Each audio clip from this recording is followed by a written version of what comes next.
no matter what other people think of you, or no matter what other people expect from you, you should always believe in yourself. You can do whatever you try to do. And like personal experience, it happened to me in paper 2 of advanced. Like physics, I really messed up badly in the paper. That is actually a very interesting question.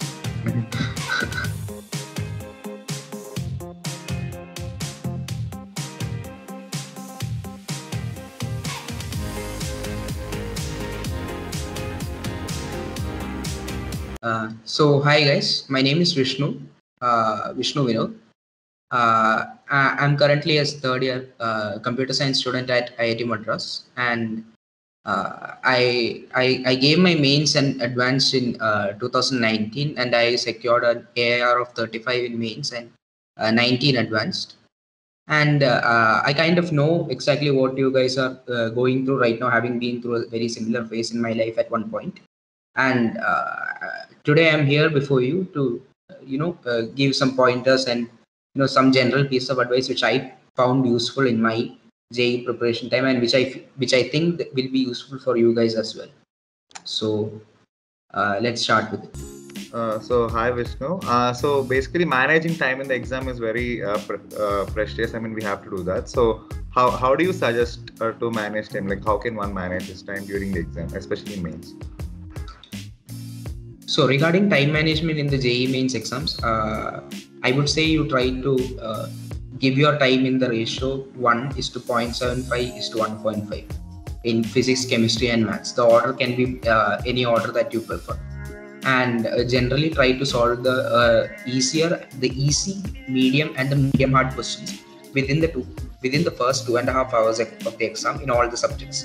The last half an hour of the exam should be reserved for questions in which you have doubts, or questions which you think are considerably more hard than what you are capable of doing. The aim here is to make sure that whatever questions you are capable of doing, you will be completing. And the questions which you might or might not be capable of doing are already at a risk, in a risk area, and we'll be minimizing our loss in the marks from those questions.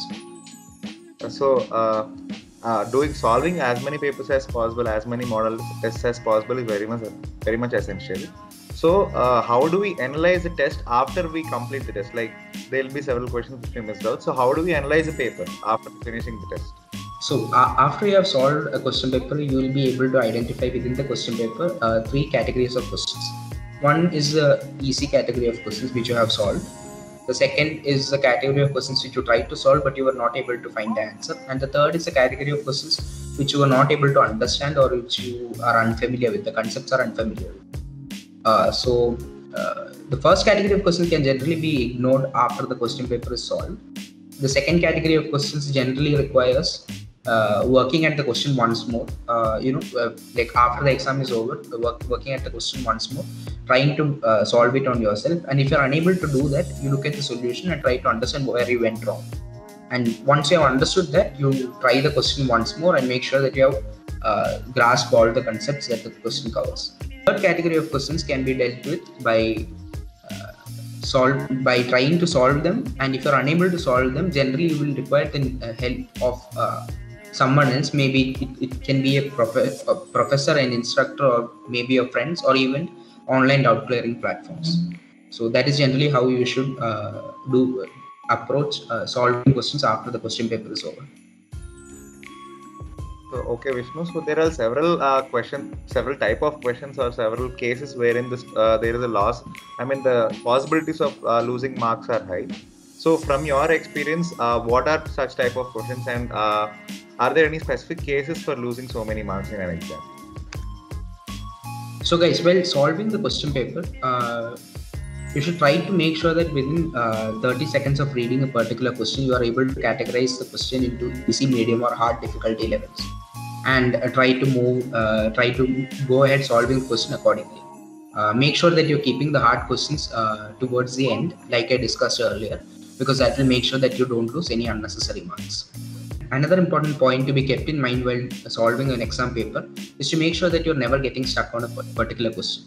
The problem is that if you get stuck on a particular question, you lose the momentum which you had while solving the questions, and it becomes really difficult to restart doing questions at the same momentum.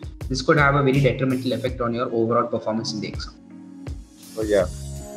So Vishnu, many faculty and many good students suggest that we need to stay calm as far as we can, but during the entire preparation. But yeah, there are several ways in which we can lose our calmness. Say for suppose if we aren't perfectly prepared for a test, or if we haven't solved too many questions, and family's expectations, faculty's expectations, all these might lead that we might lose our calmness. So how to not get all these into mind and stay calm as far as we can? Okay, that is actually a very interesting question. What we must realize is that at any point in life, no matter what we do, we will always have the pressure of expectations on us. If we let that pressure consume us and affect our performance, it will only lower our self-esteem even further, and it leads into a vicious cycle of low performance, low self-esteem, and low performance once again. So the best thing to do is at an early stage itself, try to build a confidence in yourself. And that is one thing. Say, telling someone to build confidence, I can tell you guys to build confidence, but it won't be as effective until you truly believe in yourself. So I think one of the best examples of this is, like, honestly, it's one of my favorite movies as well. Kung Fu Panda. So it's a really fun movie. You guys can watch it if you're not preparing, or if you want to relax for some time. And the message of the movie is really simple. You just need, like, no matter what other people think of you, or no matter what other people expect from you, you should always believe in yourself. You can do whatever you try to do, and you shouldn't be like an unreachable belief. For example, if I wake up tomorrow and I say that I believe that I can run faster than Usain Bolt, that's an unreasonable belief. That doesn't make any sense to have unreasonable beliefs. So you should always make sure that the belief that you have in yourself is something achievable by you, and you should strive to achieve that. So belief is a very powerful motivator, and it is it's a much more powerful motivator than say familial pressure, or maybe pressure by your professors. So all that, the pressure and motivation that comes from such sources is always overshadowed by anger, fear, and guilt, and all those negative emotions.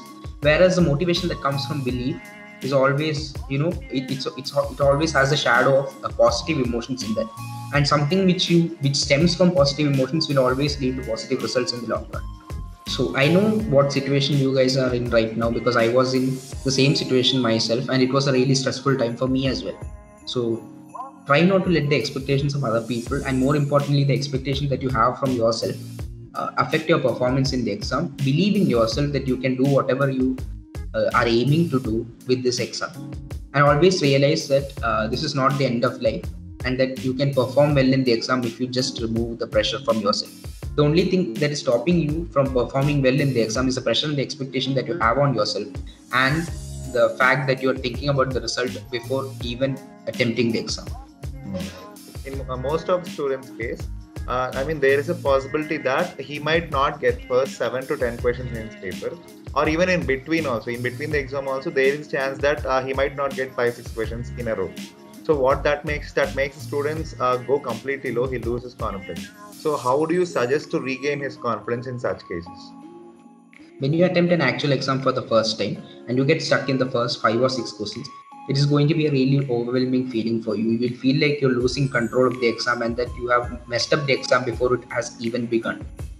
My advice to you is that when you realize that you are losing control of the situation at hand, and when you feel like the exam is slipping out of your fingers, I want you guys to keep the pen down, sit back, take a couple of deep breaths, take at least 2 minutes of complete break.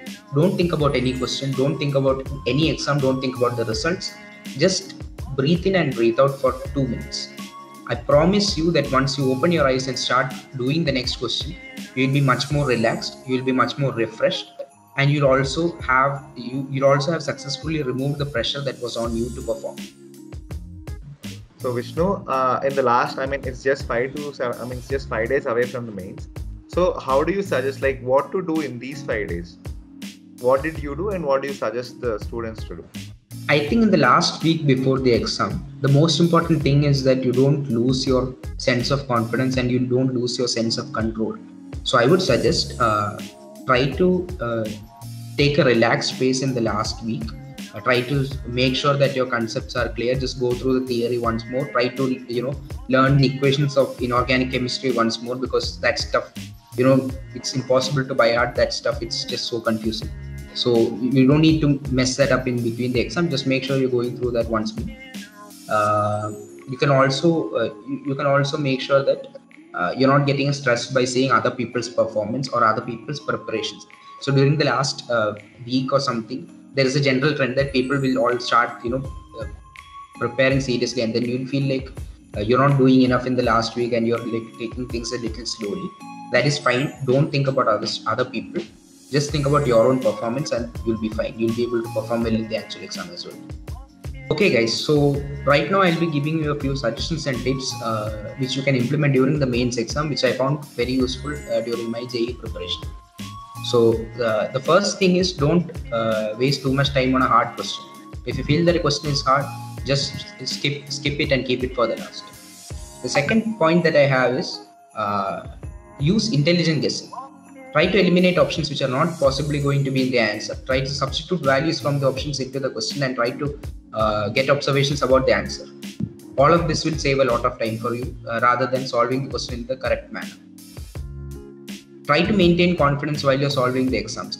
Even if you are having a slight doubt about your solution, make sure you don't waste too much time by resolving the questions again and again, and just write the answer which you get in the first try. You should also practice efficient time management in the during the examination, and make sure that you are not wasting disproportionate time on a single subject. The danger here is mainly from maths. Maths can be very calculation intensive and might eat up a lot of time. Make sure you're not doing that. So the last tip I have for you guys is to stay motivated during these last few days and make sure that you are not losing your confidence. For that, we here at Techlary are having videos which are regularly going to come out in the next few days on the YouTube channel, and you'll be seeing experiences from people like me who have already given the exam, and you'll be able to make sure that you are building your confidence in the last few days and performing well in the actual exam. So that's all from me, and all the best for your exams. This is me, Vishnu, signing off.